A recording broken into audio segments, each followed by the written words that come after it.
नमस्कार छात्रों। आज ऑनलाइन क्लासेस में मैं जिस चीज की चर्चा करूंगा वो थ्योरी ऑफ एलिनेशन यानी कि मार्क्स का जो अलगाववाद का सिद्धांत है उस पे आज हम लोग चर्चा करेंगे और इसको विस्तृत रूप से हम लोग समझने का प्रयास करेंगे।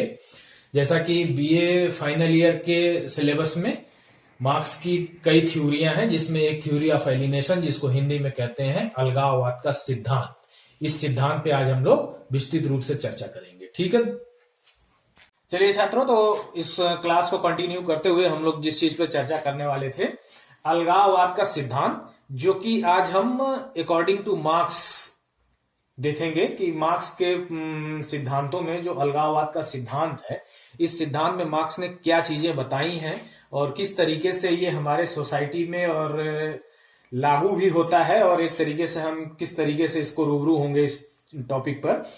तो पहला जो इसका इंटाइटल्ड है मार्क्स की थ्योरी में एलिनेशन, ये एलिनेशन यानी कि जो अलगाव है। तो छात्रों एक चीज आप ये देखिए कि ये अलगाव शब्द जो है ये कोई ऐसा शब्द नहीं है जिससे हम और आप परिचित न हो। ये अलगाव शब्द हम लोग अपने दैनिक जीवन में भी सुनते हैं और तमाम गतिविधियों में भी अलगाव शब्द यूज होता है और हम जानते भी हैं एक तरीके से।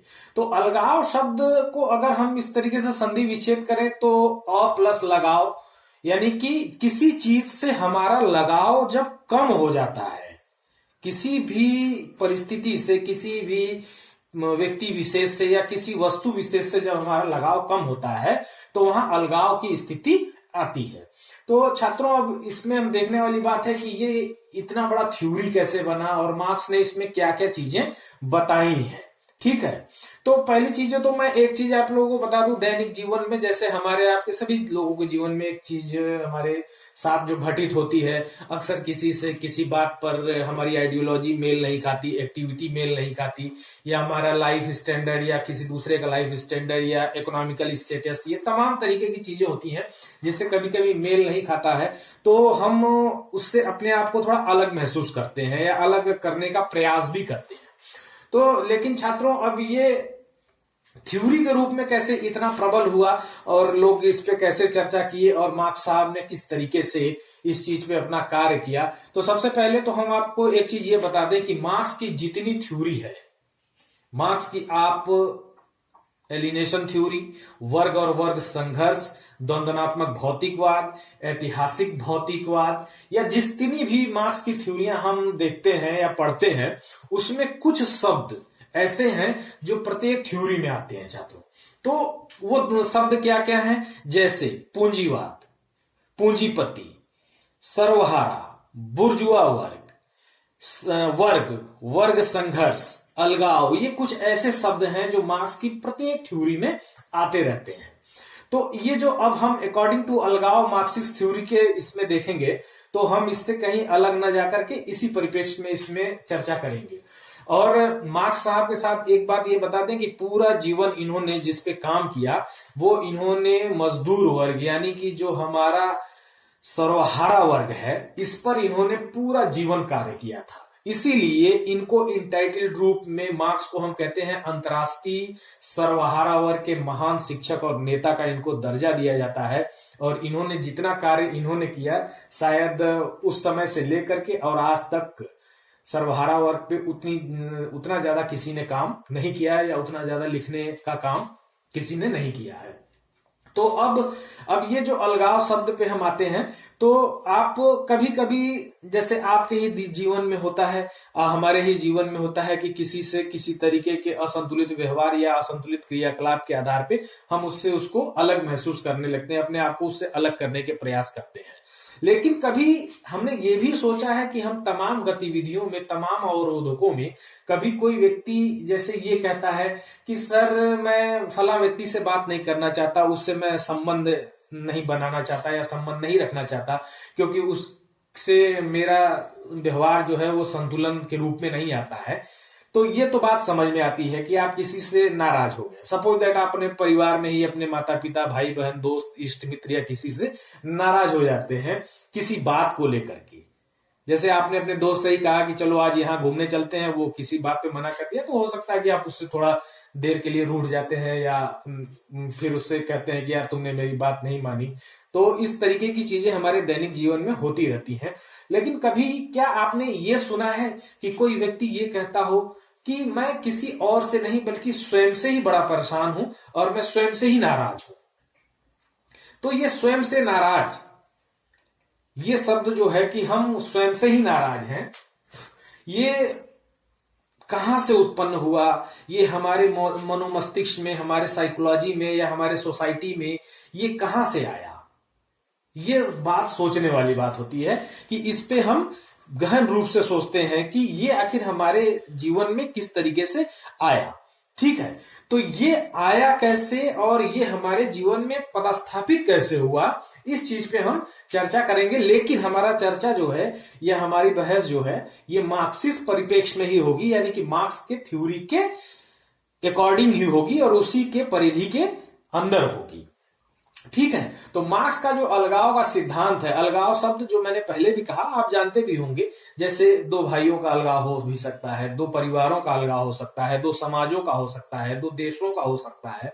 तो ये अलगाव होते हैं, तमाम अपनी विचारधाराएं, अपने सिद्धांत, अपनी योजनाएं, अपनी नीति इत्यादि पर हमारा किसी दूसरे के साथ अलगाव होता है। लेकिन यहाँ ये जो अलगाव है, ये व्यक्ति विशेष और मानवतावादी परिप्रेक्ष्य और मानवतावादी चिंतन में आता है। मार्क्स ने मानवतावादी चिंतन के परिप्रेक्ष्य में, और इससे इन्होंने मानवतावादी चिंतन से शुरुआत तो इन्होंने की, लेकिन फिर ये आगे बढ़ते हुए ये पूंजीवादी व्यवस्था की आलोचना करते हैं। और जब पूंजीवादी व्यवस्था की आलोचना कर करके इन्होंने बृहद रूप से सर्वहारा और बुर्जुआ वर्ग, पूंजीपति वर्ग और श्रमिक वर्ग की चर्चा करते हुए जो ये लास्ट में आकर के जो समाज की स्थापना यानी सोसाइटी की स्थापना करते हैं, तो हमें ये भी देखने वाली बात है कि मार्क्स किस सोसाइटी पर जोर देते हैं। तो मार्क्स जिस सोसाइटी पर जोर देते हैं, वो कहते हैं कि साम्यवादी समाज की स्थापना होगी। और इससे पहले जो उन्होंने पूंजीवादी समाज की आलोचना की, और इससे पहले वो जब मानवतावादी परिप्रेक्ष्य और चिंतन को लेकर के इस सिद्धांत को शुरू करते हैं। ठीक है, तो छात्रों एक चीज पहले हम थोड़ा सा इनके डेट ऑफ बर्थ को देख ले मार्क्स के, क्योंकि आपके अक्सर ऑब्जेक्टिव क्वेश्चन में पूछे जाते हैं। तो मार्क्स का जन्म 5 मई 1818 को हुआ था, ये आप नोट कर लीजिए। और ये जो इनका देहवासन था, या ये दुनिया से जब ये गए, तो उस समय 14 मार्च 1883 ये इनका जीवन काल है, जीवन चक्र है। इतने समय के लिए ये इस मानस दुनिया में आए हुए थे, और इन्होंने अपने तमाम कार्यों के दौरे आज भी अमिट छाप है। और इनकी ये देन ही है कि हम और आप आज भी इनके तमाम सिद्धांतों को पढ़ते हैं। और मार्क्स ही एक ऐसे सिद्धांतकार या चिंतक हैं जिनको हम अर्थशास्त्र, राजनीति विज्ञान और समाजशास्त्र तीनों विषयों में पढ़ते हैं, और इनकी थ्योरियां जो हैं तीनों विषयों में अपना योगदान प्रदान करती हैं। ठीक है, और दूसरी चीज कि ये अलगाव का सिद्धांत का उल्लेख उनकी किस पुस्तक में, किस बुक में मिलता है, ये भी है। ये ऑब्जेक्टिव क्वेश्चन में आते हैं। तो जिस किताब या जिस पुस्तक में मार्क्स ने अलगाववादी सिद्धांत, अलगाव थ्योरी ऑफ एलिनेशन के बारे में चर्चा की है, उस किताब का नाम है इकोनॉमिक एंड फिलोसॉफिकल मैन्युस्क्रिप्ट। ठीक है, ये इनकी बुक का नाम है इकोनॉमिक एंड फिलोसॉफिकल मैन्युस्क्रिप्ट। इस किताब में इन्होंने अपने अलगाववाद के सिद्धांत की विस्तृत रूप से चर्चा की है, और इसी किताब में इनके सिद्धांत को ये मिलता है। ठीक है छात्रों, तो अब हम इसके आगे चलते हैं। ठीक, अब देखिए एक चीज मैं आप लोगों को क्लियर कर दूं कि सर्वहारा वर्ग कौन है और बुर्जुआ वर्ग कौन है। ठीक है, बुर्जुआ वर्ग वो वर्ग है जो पूंजीपति है, यानी कि ये साधन संपन्न है, ये पूंजी लगाते हैं। ठीक है, ये पूंजीपति वर्ग है जिसको मार्क्स ने बुर्जुआ वर्ग कहा है। दूसरा सर्वहारा वर्ग कौन है? सर्वहारा वर्ग वो है जो साधन विहीन है और जिसके आजीविका का स्रोत उसका स्वयं का श्रम है, और यह श्रम वह पूंजीपति यानी कि बुर्जुआ वर्ग के यहां बेचता है, और उसकी आजीविका का स्रोत उसका श्रम है, और उसी से वो अपनी आजीविका चलाता है। मार्क्स ने एक शब्द की तमाम सिद्धांतों में चर्चा की है छात्रों, जो शोषण है।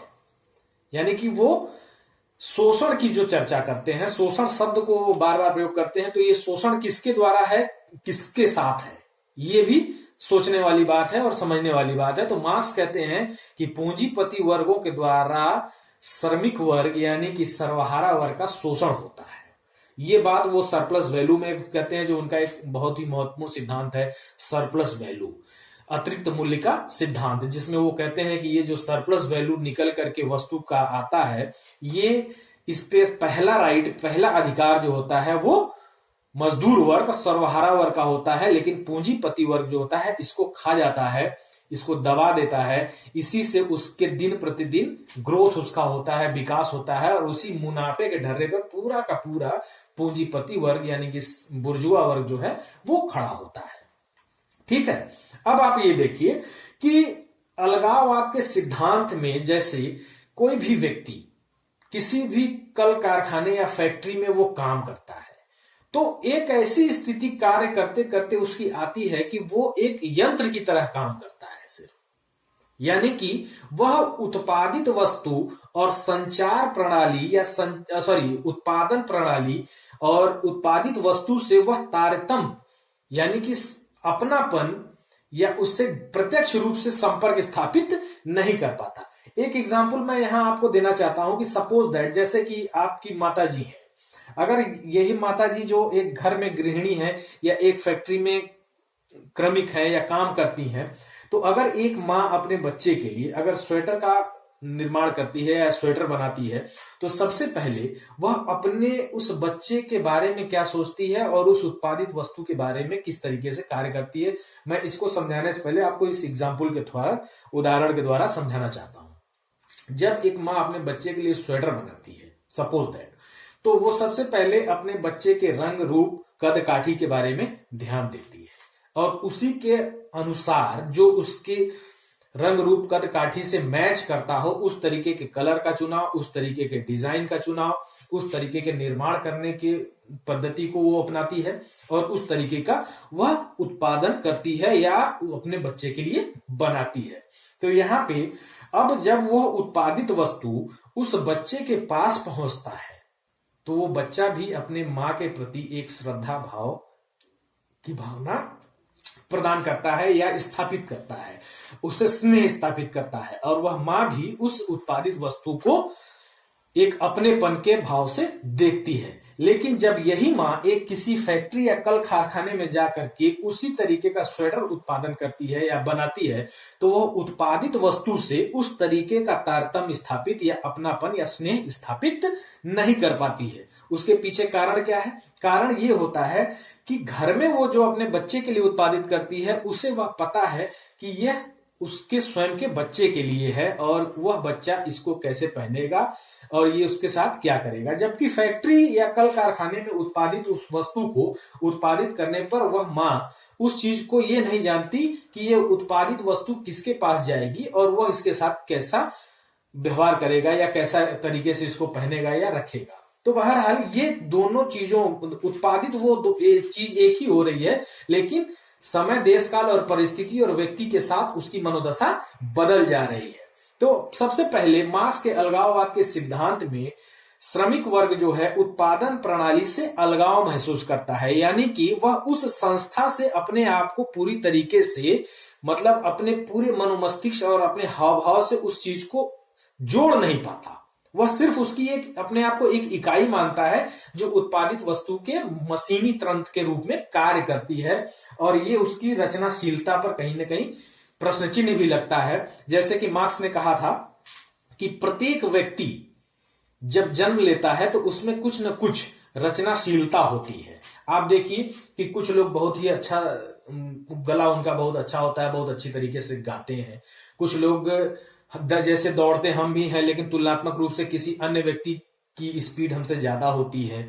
याददाश्त के मामले में भी होती है कि कुछ व्यक्ति की याददाश्त बहुत ज्यादा होती है, उन्हें बहुत पहले की बातें। तो ये कुछ न कुछ हमारे तमाम शारीरिक क्रियाकलाप, मनोमस्तिष्क क्रियाकलाप, एक्टिविटीज में कुछ न कुछ चीजें होती हैं जो कम या ज्यादा होती हैं। तो यहाँ पर मार्क्स ने व्यक्ति को रचनाशील भी कहा था, यानी कि प्रत्येक व्यक्ति में हर तरीके किसी न किसी प्रकार की रचनाशीलता होती है। और मार्क्स के इस थ्योरी के अकॉर्डिंग उत्पादन प्रणाली से व्यक्ति अपने आप को अलगावित कैसे महसूस करता है, यहां पे ये बात समझने वाली बात है। जब व्यक्ति कार्य कर रहा है, उसको दैनिक वेतन, उसका सारी चीजें मिल रही हैं, तो वो अपने आप को कैसे अलगावित महसूस करता है।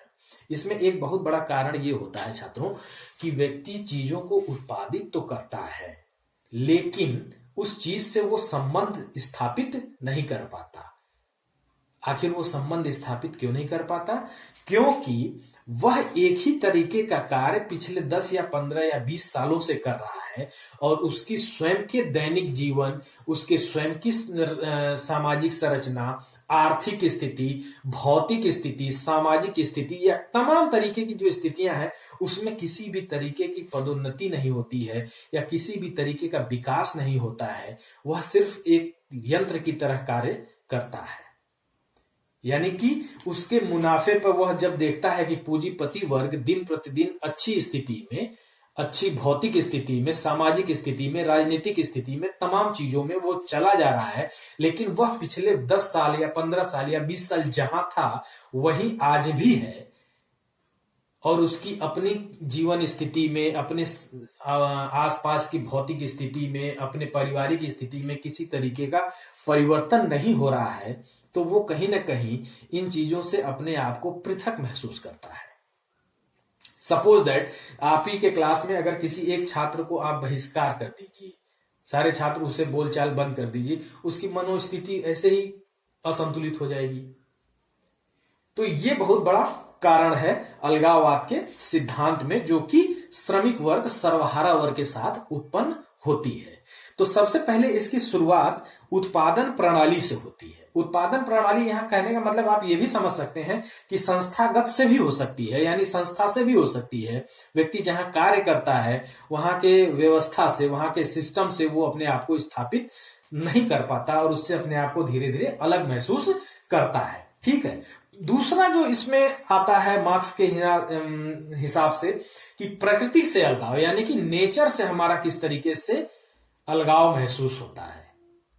आप लोगों को पता होगा कि प्रत्येक व्यक्ति, हम और आप चूंकि समाजशास्त्र विषय के छात्र और अध्यापक हैं, तो हम लोग एक स्टेटमेंट पहले ही कहते हैं कि मनुष्य एक सामाजिक प्राणी है, यानी कि मनुष्य को जीवित रहने के लिए इस समाज की आवश्यकता पड़ती है, प्रत्येक व्यक्ति को पड़ती है।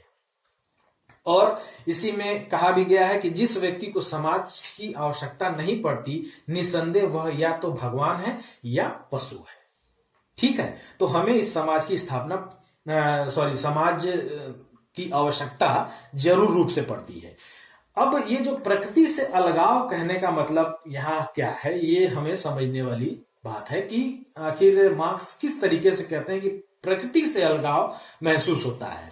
हम सभी लोगों को कुछ मौसम बहुत अच्छे लगते हैं, कुछ स्थान बहुत अच्छे लगते हैं, कुछ लोगों को हिल स्टेशन बहुत अच्छे लगते हैं, कुछ लोगों को जाड़े का मौसम बहुत अच्छा लगता है, कुछ लोगों को बरसात का मौसम बहुत अच्छा लगता है, कुछ लोगों को हरियाली बहुत अच्छी लगती है, कुछ लोगों को नदी नाले पहाड़ पर्वत इत्यादि लगते हैं, कुछ लोगों को भीड़ भाड़ या शहरीकरण, कुछ लोगों को ग्रामीणकरण इत्यादि जगह बहुत अच्छे लगते हैं। तो मार्क्स कहते हैं कि जब उत्पादन प्रणाली से संस्था में श्रमिक वर्ग अपने आप को अलग महसूस करता है, तो ये प्रभाव उसके व्यक्तिगत व्यवहार और उसके नेचर पे भी पड़ता है। यानी कि ये व्यक्ति धीरे धीरे नीरसता की तरफ जाता है। नीरसता की इट मीन्स की तरफ कि वो कहीं ना कहीं अपने आप को प्रकृति से भी, जैसे कि मान लीजिए उसे बरसात का मौसम बहुत पसंद है, लेकिन बरसात का मौसम आने के बाद भी उसके अंदर कोई उत्सुकता नहीं है। हम लोगों का जो त्योहार है, होली, दीपावली, दशहरा आता है, हम उसकी तैयारी तमाम तरीकों से करते हैं, लेकिन एक ऐसी स्थिति भी व्यक्ति की मनोदशा ऐसी होती है कि आने के बाद भी दिवाली दशहरा पे हम उस तरीके का अपने आप को उत्साहित महसूस नहीं करते हैं और उन चीजों से जोड़ नहीं पाते हैं। तो दूसरी बात ये जो कहने की है कि व्यक्ति या सर्वहारा वर्ग या श्रमिक वर्ग जो है वो प्रकृति से अपने आप को अलगावित महसूस करता है। तीसरी चीज जो कि बहुत ही खतरनाक व्यक्ति के लिए होती है वो है समाज से अलगाव। पहले हमारा अलगाव किससे हुआ? अपने कार्य से, यानी कि जो हम उत्पादन प्रणाली में, समाज में, राष्ट्र में योगदान दे रहे हैं, उस व्यवस्था में ही अपने आप को अलगावित महसूस कर रहे हैं। फिर स्वयं के व्यक्तिगत व्यवहार, इच्छाएं हॉबी तमाम चीजें हैं उससे अपने आप को हम अलगावित महसूस करते हैं। फिर धीरे धीरे हम सोसाइटी से अलगाव महसूस करते हैं। ये वर्तमान समय में हमारे सामाजिक परिप्रेक्ष्य में बहुत ज्यादा देखने को मिल रहा है, समाज से अलगाव। आज हम देखते हैं कि व्यक्ति का व्यक्ति से किसी भी तरीके का संबंध ज्यादातर नहीं बन पा रहा है। जो संबंध है भी वो स्वार्थ की नींव पे टिका हुआ है। हम संबंध किसी से दोस्ती करने से पहले सोचते हैं कि फला व्यक्ति हमारे लिए किस तरीके से लाभप्रद होगा। तो ये जो समाज से अलगाव की स्थिति हमारे देश में, हमारे समाज में आ रही है, ये बहुत ही भयावह स्थिति है। आज हर प्रत्येक वर्ग जो है, चाहे वो बालक वर्ग हो, युवा वर्ग हो, वृद्ध वर्ग हो, पारिवारिक स्थिति हो, ये तमाम चीजें जो है इस समय बहुत ही ज्यादा ये भयंकर और विघटनकारी डिसऑर्गेनाइजेशन जिसको हम कहते हैं उस तरीके से चल रही है। एक ही परिवार में रहने वाला व्यक्ति कई कई हफ्तों तक एक दूसरे से मुलाकात नहीं होती है, बात नहीं होता है। बुजुर्ग व्यक्ति जो है आज उपेक्षा का शिकार हो गए हैं। नई जनरेशन उनके साथ अपने आप को संतुलित नहीं महसूस कर रही। उसके पीछे कारण है कि एक तो हमारी जो आइडियोलॉजी है उनसे डिफर है, दूसरी जो अंतः पीढ़ी जिसको हम कहते हैं, जो एक तरीके से कई दशकों का अंतर होता है, उस तरीके से हम उनको तारतम्य स्थापित, तो ये बड़े थोड़ा उपेक्षित सा महसूस करते हैं ये बुजुर्ग वर्ग जो हमारे समाज में है, क्योंकि हम इनके साथ तारतम्य नहीं बना पा रहे हैं और इनको हम समय नहीं दे पा रहे हैं। आज प्रत्येक व्यक्ति के पास समय का अभाव है। वो किसी दूसरे के लिए समय निकालने से पहले सोचता है। एक समय था कि व्यक्ति किसी भी समय किसी के घर चला जाता था और उससे तुरंत संपर्क हो जाता था। आज मिलने से पहले व्यक्ति समय लेता है कि मैं फला समय आने वाला हूं, क्या आपके पास समय है। तो आज हमारी समाज की स्थितियां इस तरीके से हो गई हैं कि व्यक्ति के पास समय नहीं है, इसलिए हम समाज से भी धीरे धीरे अलगाव महसूस हो रहा है। ठीक है छात्रों, तो फिर इस तरीके से जब सर्वहारा वर्ग समाज से भी पृथक होने लगता है, यानी कि समाज से पृथक इट मीन्स यू कि उसके आसपास क्या हो रहा है, उसके परिवार में क्या गतिविधियां हैं, कौन बीमार है, कौन स्वस्थ है, किसकी पढ़ाई लिखाई क्या चल रही है, उसके तमाम नातेदारी व्यवस्थाओं में क्या चल रहा है, उससे उसका कोई लेना देना नहीं होता है, क्योंकि उसकी मानसिक स्थिति जो है वो अलगाववादी स्थिति में आती है। उत्पादन प्रणाली से अलगाव, खुद के व्यवहारिक और अपने हॉबी, अपनी इच्छाओं से अलगाव, फिर उसके बाद वो समाज से अलगाव, जो कि बहुत ही खतरनाक स्थिति में आती है। और इसके बाद एक जो चौथी स्थिति आती है, जो मार्क्स कहते हैं कि स्वयं से अलगाव, यानी कि अपने आप से ही अलगाव। जो मैंने पहले कहा था कि व्यक्ति जब ये सोचता है कि मैं खुद से ही नाराज हूं, मेरे नाराजगी का कारण कोई नहीं है बल्कि मैं अपने आप से ही नाराज हूं, तो ये स्थिति आने लगती है कि स्वयं से अलगाव, यानी कि व्यक्ति के आसपास क्या हो रहा है, उसकी खुद के जीवन में क्या घटनाएं हो रही हैं, वो सारी चीजों से बिल्कुल अलग थलग पड़ने लगता है। और ये स्थिति कैसे आती है? इसकी शुरुआत जो उत्पादन प्रणाली, प्रकृति, समाज और स्वयं, ये 4 स्टेप्स में ये आती है। ठीक है, तो छात्रों इस तरीके से व्यक्ति की ये मानसिक स्थिति ऐसी आ जाती है कि वह स्वयं से ही अपने आप को अलगावित महसूस करता है। तो इस तरीके से, और मार्क्स के थ्योरी ऑफ एलिनेशन में ये जो 4 तरीके के चक्र बनाए गए हैं, लेकिन मार्क्स यहीं पे शांत नहीं होते हैं। अब मार्क्स यहां पर के आकर के, जो मार्क्स की थ्योरी में क्रांति शब्द का बार बार उल्लेख मिलता है, यहीं पर आकर के मार्क्स कहते हैं। और एक चीज और, ये बात बताने से पहले मैं आपको बता दूं कि यहां पर ये स्थिति जब किसी श्रमिक वर्ग, सर्वहारा वर्ग या मजदूर है, तो यहां पर ये यही नहीं है। अब ये एक चीज पे ध्यान कांस्टेंट करता है कि वो ये स्थिति उसकी स्वयं की न होकर के, बल्कि उसकी तरह जीवन यापन करने वाले तमाम इन सर्वहारा वर्गों की है। तब वह देखता है कि वह इस देश में, इस समाज में अकेले इस स्थिति में नहीं है, बल्कि ये तमाम सर्वहारा वर्ग जो है ये इसी तरीके के घटना चक्र और इसी तरीके की मानसिक स्थिति के संपर्क में है, या इसी घटनाओं से वो रूबरू हो रहे हैं। यहीं पर आकर के मार्क्स कहते हैं कि अब यहां क्रांति की स्थिति आएगी, और ये क्रांति की स्थिति जो होगी वो पूंजीवादी समाज को विखंडित करेगी, नष्ट करेगी, और इसके साथ जिस समाज की स्थापना होगी वो साम्यवादी समाज की स्थापना होगी छात्रों। ठीक है, तो यहीं पर मार्क्स ने कहा है कि विश्व के मजदूरों, तुम एक हो जाओ, और तुम्हारे पास खोने के लिए अपनी जंजीरों और बेड़ियों के सिवा कुछ नहीं है, और पाने के लिए पूरा विश्व है। तो छात्रों अब यहीं पर आकर के मार्क्स कहते हैं चौथे स्टेप पर कि जब व्यक्ति से अलगाव होता है तो ये जो सर्वहारा वर्ग है यह एक होगा और यह मिल करके बुर्जुआ वर्ग यानी पूंजीपति वर्ग के साथ संघर्ष करेगा और जिस समाज की स्थापना होगी उस समाज का नाम होगा साम्यवादी समाज। ठीक है छात्रों, तो मुझे लगता है कि आप लोगों को बातें समझ में आई होंगी और अगर नहीं समझ में आई होंगी तो आप लोग मुझसे व्यक्तिगत संपर्क भी कर सकते हैं और मैं इस पे और भी व्यस्त रूप से अगर आपकी कोई कंफ्यूजन होगा तो उसको मैं दूर करने का प्रयास करूंगा। ठीक है छात्रों, धन्यवाद।